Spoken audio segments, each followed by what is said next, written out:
Hi everyone, welcome to Shiva study class.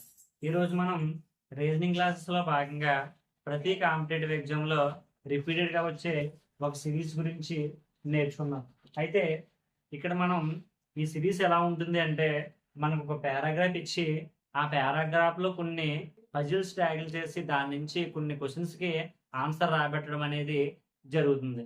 అయితే ఈ paragraph చదవడం ద్వారా మనం ఆ క్వశ్చన్స్కి ఆన్సర్స్ రాబట్టలేము.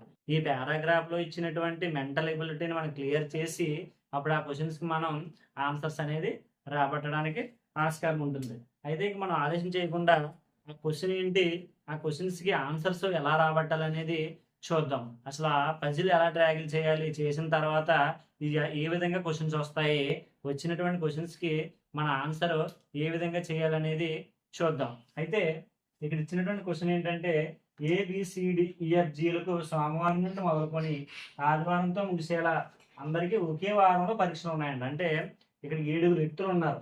A టు F వరకు A టు G అనే 7 పర్సన్స్ ఉన్నారు. 7 పర్సన్స్కి కూడా సోమవారం నుండి ఆదివారం వరకు ఎగ్జామ్స్ అయితే జరుగుతున్నాయంట. అయితే రోజుకు ఒకరు చొప్పున ఒకరు మాత్రమే పరీక్ష రాస్తారు. అంటే రోజుకు ఒకరు మాత్రమే రాస్తారు. అంటే వారానికి 7 రోజులు కాబట్టి ఇక్కడ పర్సన్స్ కూడా 7 ఉన్నారు కాబట్టి రోజుకు ఒకరు చొప్పున వారం మొత్తం ఎగ్జామ్స్ అనేది రాస్తున్నారు.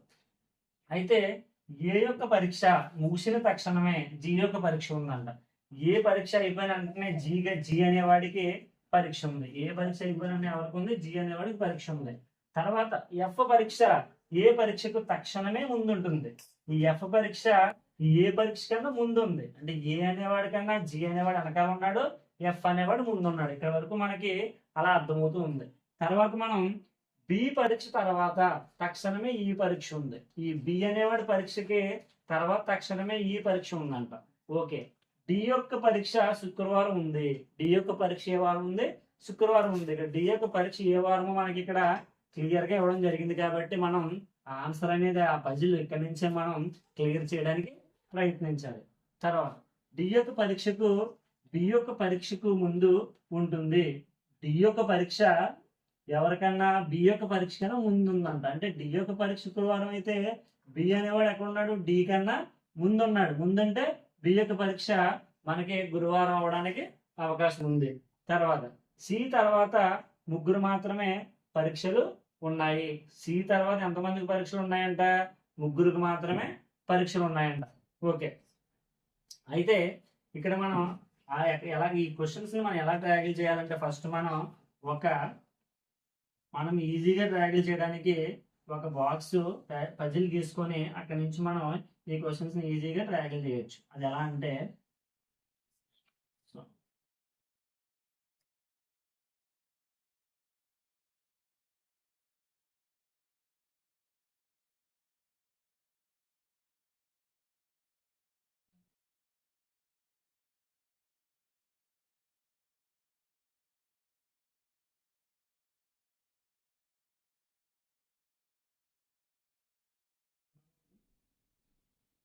ఏ B C D G F G 7కి 7 బాక్స్ ఇచ్చినట్టయితే తర్వాత మనం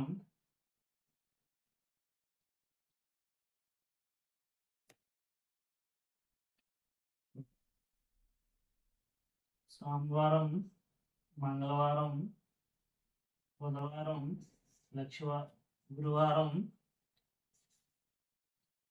శుక్రవారం, శనివారం, ఆదివారం. ఓకే, అంతే కదా. ఈ 7 రోజుల్లోనే ఎగ్జామ్స్ రాస్తున్నారు. ఓకే, దీన్ని మనం ఒకటి మంగళవారం, నెక్స్ట్ బుధవారం, నెక్స్ట్ గురువారం, నెక్స్ట్ శుక్రవారం, నెక్స్ట్ శనివారం.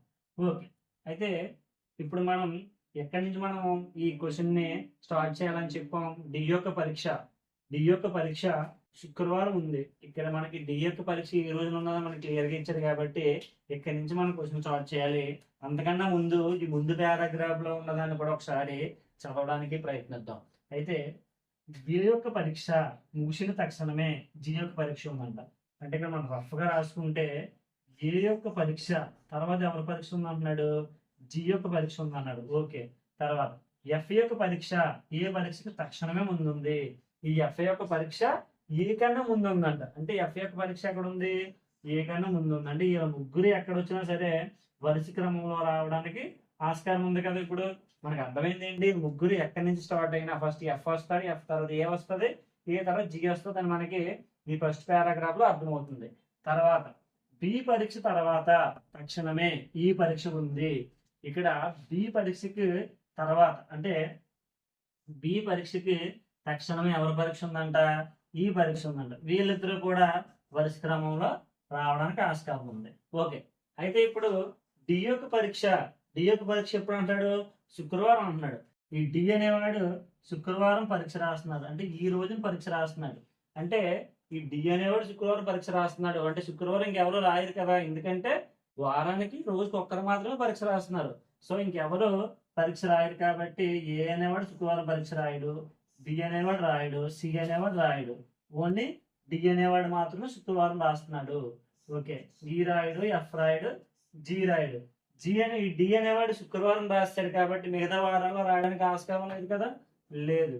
అంటే సోమవారం రాయడు, మంగళవారం కూడా రాయడు, బుధవారం రాయడు, గురువారం రాయడు, శనివారం కూడా రాయలేదు, ఆదివారం కూడా లేదు. ఓన్లీ ఈ డి అనేవాడు ఏ వారం పరీక్ష రాస్తున్నాడంటే శుక్రవారం మాత్రమే పరీక్ష రాయడం జరుగుతుంది. శుక్రవారం డి అనేవాడు పరీక్ష రాస్తున్నాడు. ఓకే, తర్వాత డి యొక్క పరీక్షకు బి యొక్క పరీక్షకు ముందు ఉంటుంది. ఈ డి యొక్క పరీక్ష ఎవరికన్నా ముందు ఉందంట, బి కన్నా ముందు ఉందంట. అప్పుడు బి ఎప్పుడు రాస్తాడు, బి అనేవాడు ఎప్పుడు రాస్తాడు, డికి శుక్రవారం అయినప్పుడు ఈ డి బి కన్నా ముందు రాస్తున్నాడు. ఓకేనా, డి కన్నా ఈ బి అనేవాడు బి కన్నా ముందు రాస్తున్నాడు. ఇది శుక్రవారం అయినప్పుడు బి ఎప్పుడు అవుతాడు, అప్పుడు బి శనివారం అవుతుంది, అంతే కదా. ఎందుకంటే డి యొక్క పరీక్షకు శుక్రవారం ఉంది, డి యొక్క పరీక్ష శుక్రవారం ఉంది. డి యొక్క పరీక్ష బి యొక్క పరీక్ష కంటే ముందు ఉంటుంది. ఈ డి అనేవాడు ముందు ఉన్నాడు, డి తర్వాత బి అనేవాడు రాస్తున్నాడు. శుక్రవారం డి రాసినట్లయితే అప్పుడు బి ఏ వారం రాసినట్లు అవుతుంది, మనకి శనివారం బి రాసినట్టు అవుతుంది. యాజ్ యూజువల్ సేమ్ మిగతా వారంలో ఈ బి అనేవాడు ఎగ్జామ్ రాయడు కాబట్టి మనం అన్ని వారాలు కూడా కొట్టేసుకోవచ్చు. ఎందుకంటే ఈ ఈ బి అనేవాడు శనివారం రాశాడు. సో శనివారం ఇంకెవరే ఏ నుంచి జీ వరకు ఈ బి మినహాయించి ఎవరే ఎగ్జామ్స్ రాయడు కాబట్టి అందరికీ ఇంటూ మార్క్స్ అనేది ఇవ్వడం జరుగుతుంది. అలాగే ఈ బి అనేవాడు శనివారం ఎగ్జామ్ రాశాడు కాబట్టి మిగతా రోజులు అయితే రాయడానికి అవసరం లేదు కదా, లేదు కాబట్టి అవన్నీ కూడా మనకి రాంగ్ అయిపోతున్నాయి.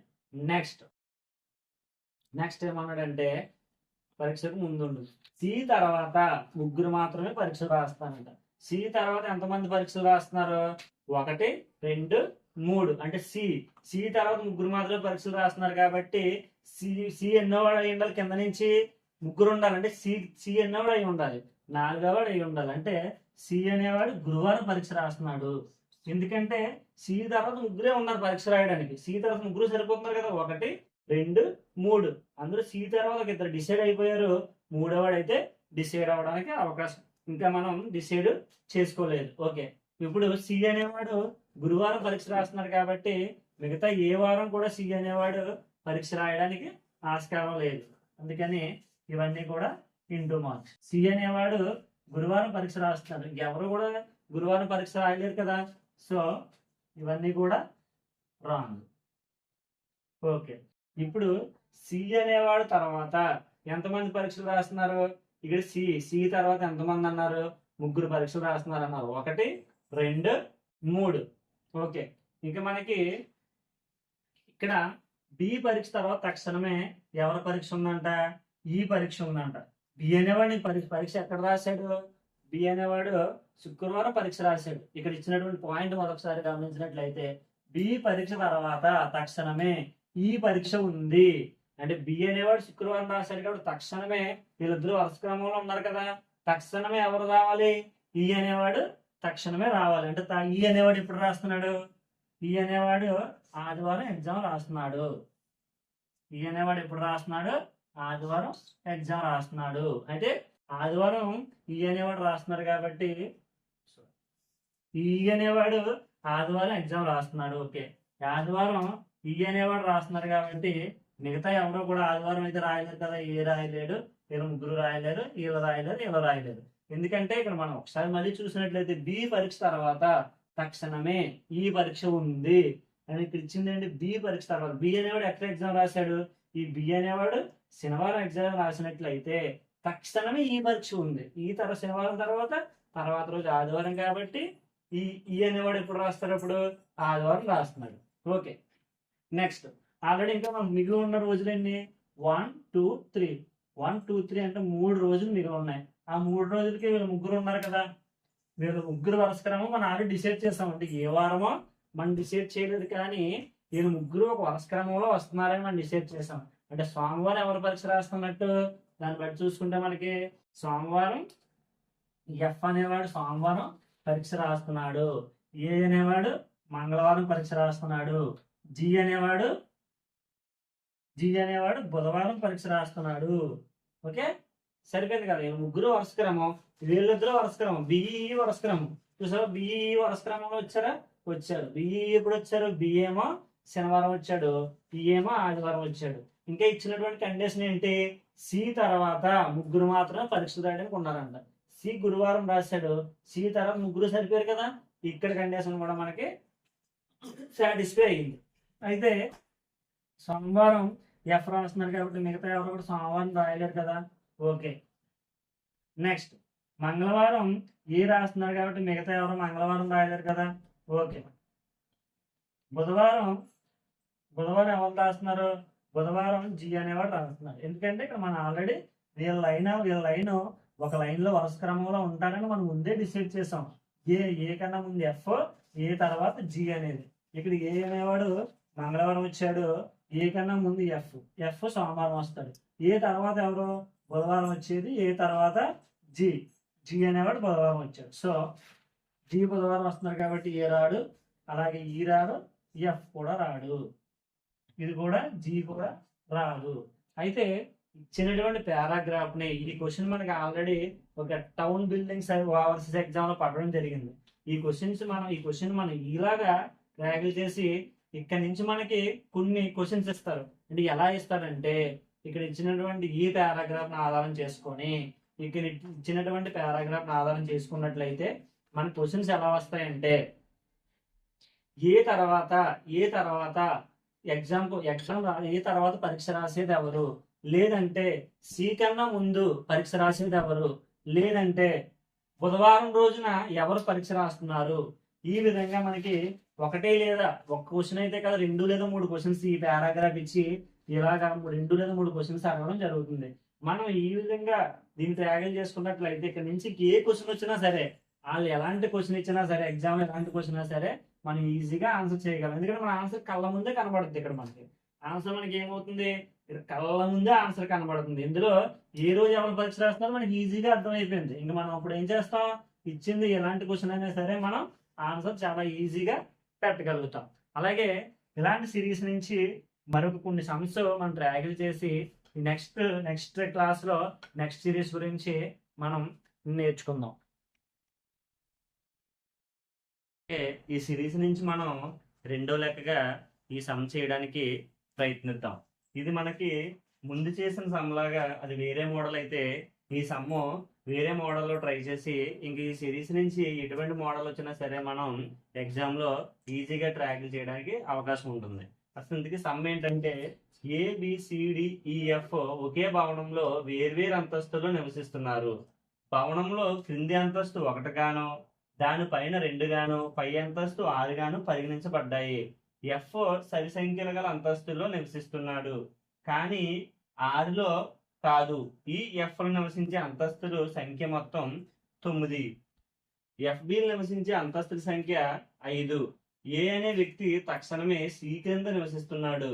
ఏ మరియు ఈల మధ్య ఎంతమంది వ్యక్తులు నివసిస్తున్నారు? ఇది మనం ఆల్రెడీ ప్రీవియస్ గా చెప్పిన సమ్లో లాగే ఇది కూడా మనం ఒక పజిల్ ఏర్పాటు చేయాల్సి ఉంటుంది. అది ఎలా అంటే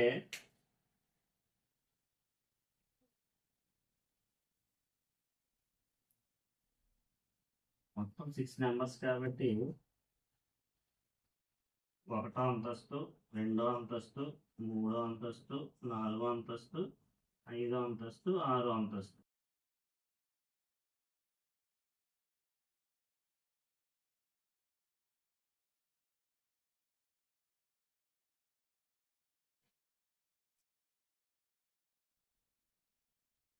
ఇప్పుడు మనం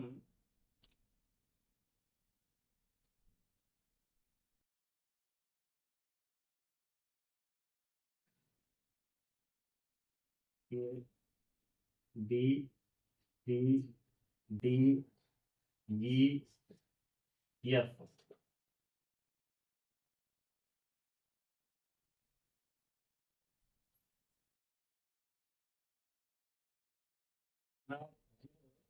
చేసి ఇప్పుడు మళ్ళీ ఒకసారి సమ్ చూద్దాం. ABCDEF లో ఒకే భవనంలో వేర్వేరు అంతస్తులు నివసిస్తున్నారు. భవనంలో క్రింద అంతస్తు 1 గాను, భవనంలో క్రింద అంతస్తు 1 గాను, పైన 2 గాను, దానిపైన చివరి అంతస్తు 6 గాను పరిగణించబడ్డాయి. సేమ్ అదేలాగా మనం పజిల్ ఏర్పాటు చేసుకున్న తర్వాత కానీ ఎఫ్ సరి సంఖ్యల అంతస్తులో నివసిస్తున్నాడు, కానీ ఆరులో కాదు. ఈ ఎఫ్ అనేవాడు సరి సంఖ్య గల అంతస్తులో నివసిస్తున్నాడంట. అంటే ఇక్కడ ఇచ్చినటువంటి నెంబర్స్ లో సరి సంఖ్యలు మనకి ఏమున్నాయంటే 6 ఒకటి సరి సంఖ్య, 4 ఒకటి సరి సంఖ్య, 2 కూడా మనకి ఒక సరి సంఖ్య. ఇక్కడ ఇచ్చినటువంటి నెంబర్లో 6 సరి సంఖ్య, 4 కూడా సరి సంఖ్య, 2 కూడా సరి సంఖ్య. అయితే ఇంక మనకి ఎఫ్ దేంట్లో నివసిస్తలేదు, 1లో నివసిస్తలేదు, 3లో లేడు, 5లో లేడు. అంటే ఎఫ్ 5లో నివసించలేదు, అలాగే 1లో కూడా నివసించలేదు, 3లో కూడా నివసించలేదు. ఎఫ్ నివసించే సంఖ్యలు ఏంటి? 6 అయినా అవ్వాలి, 4 అయినా అవ్వాలి, 2 అయినా అవ్వాలి. ఇప్పుడు తర్వాత కానీ 6లో కాదంట, సరి సంఖ్యలో నివసిస్తున్నాడు, కానీ అందులో 6లో కూడా కాదు. ఇంకా సరి సంఖ్యలు ఎఫ్ నివసించడానికి ఏమున్నాయంటే 2 ఉంది, 4 ఉంది. అంటే ఎఫ్ అనేవాడు 2 ఆటలు ఎక్కడో దగ్గర నివసిస్తున్నాడు. ఓకే, కానీ 6లో కాదు. ఈ ఎఫ్ నివసించే అంతస్తులు సంఖ్య మొత్తం 9. ఈ ఎఫ్ ప్లస్ ఈ నివసించే అంతస్తుల సంఖ్య మొత్తము 9 అంట. ఎఫ్ ప్లస్ ఈ ఈజ్ ఈక్వల్ టు 9. అయితే ఇక్కడ మనకి ఎఫ్ నివసించడానికి 2 ఛాన్స్ ఉంది, అలాగే 4 కూడా ఛాన్స్ ఉంది. ఒకవేళ మనం ఎఫ్ 2లోనే నివసిస్తున్నాడు అనుకుంటే 2 ప్లస్ 9 రావాలంటే ఈ 7లో నివసించాలి. కానీ ఇక్కడ ఉన్నటువంటి మనకి ఎన్ని అంతస్తులు ఉన్నాయి? 6 అంతస్తులే ఉన్నాయి. సో మనకి ఇది 2 కలిపితే 9 అవుతుంది. కాబట్టి ఇక్కడ 7 అనే అంతస్తు మనకి ఇక్కడ లేదు. అయితే ఇప్పుడు ఇంకొక అంతస్తు ఏముంది ఎఫ్ నివసించడానికి?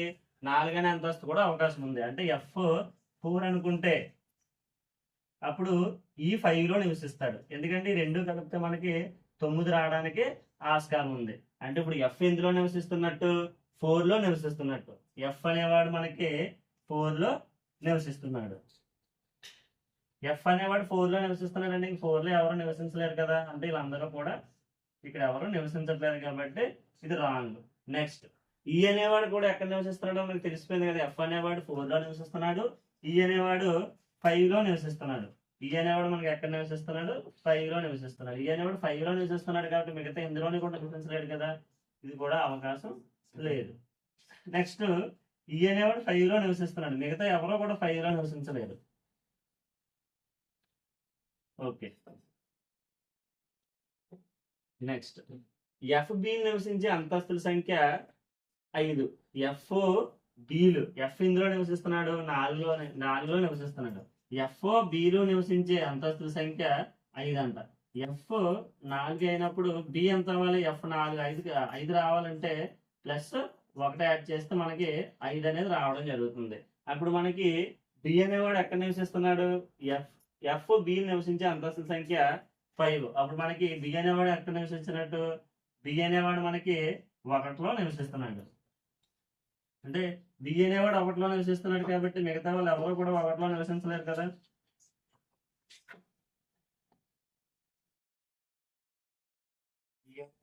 నివసిస్తున్నాడు, మిగతా ఏంటి రాంగ్. ఓకే, ఏ అనే వ్యక్తి తక్షణమే సి కింద నివసిస్తున్నాడు. ఏ అనే వ్యక్తి ఎక్కడ నివసిస్తున్నాడంట? తక్షణమే సి కింద నివసిస్తున్నాడంట. సి కింద నివసిస్తున్నాడు అంటే వీళ్ళిద్దరూ ఎక్కడొచ్చినా సరే వరుస క్రమంలో అనేది రావాలి.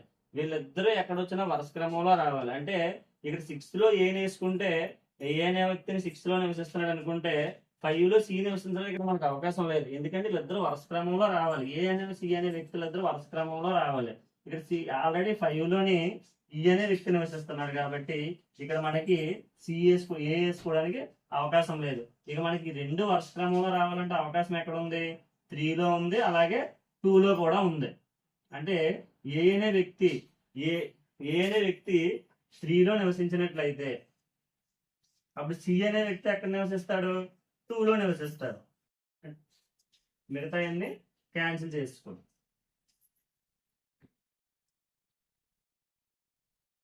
ఇక మిగిలింది ఎవరు? ఏ అయిపోయింది.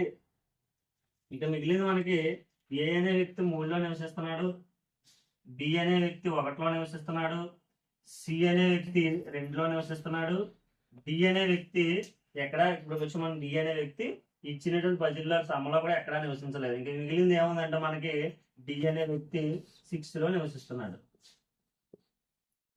ఇప్పుడు మనం దీన్ని రెడ్తో ఫైండ్ అవుట్ చేసుకుంటే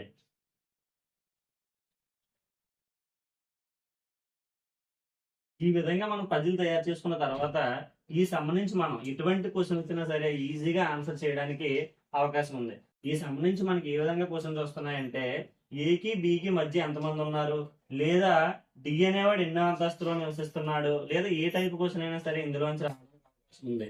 ఒక క్వశ్చన్ కాకుండా ఇందులోంచి 2-3 క్వశ్చన్స్ అడగడానికి కూడా అవకాశం ఉంది. కాబట్టి ఈ విధమైన పజిల్ మనం నేర్చుకున్నట్లయితే ఒక 2-3 మార్కులు మన చేతిలో పెట్టుకున్నట్లు అవుతుంది అనమాట. ఇప్పుడు ఇక్కడ మనకి ఇచ్చిన క్వశ్చన్ ఏంటంటే ఏ మరియు ఈల మధ్య ఎంతమంది వ్యక్తులు నివసిస్తున్నారు. ఏ అనేవాడు ఎక్కడ ఉన్నాడు? ఏ అనేవాడు 3లో ఉన్నాడు. ఈ అనేవాడు ఎక్కడ ఉన్నాడు?